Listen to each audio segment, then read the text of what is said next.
মাশাআল্লাহ, দেখতে অনেক সুন্দর হয়েছে, নিচে খেতে অনেক ভালো হবে, ঝুরঝুরে হয়েছে।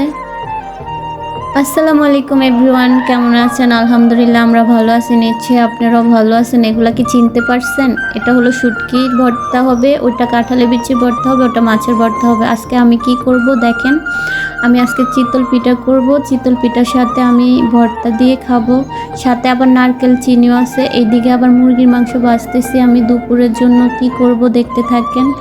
তো আমি চিতল পিঠার সাথে একটু মাছের ভর্তা, শুটকির ভর্তা নিলাম, নারকেল চিনিও নিলাম, তো কাঁঠালের বিচির ভর্তা নিলাম। খেতে তো অনেক মজা হয়েছে।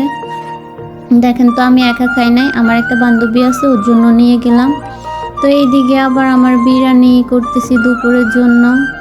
আমার বিরিয়ানি করা শেষ, দেখতে তো অনেক সুন্দর হয়েছে দেখেন। আর যারা আমার ভিডিওগুলো দেখেন ওদেরকে বলতেছি আমার ভিডিওতে লাইক কমেন্ট শেয়ার করে দিবেন, যারা নতুন সাবস্ক্রাইব করে দিবেন। ভালো থাকবেন।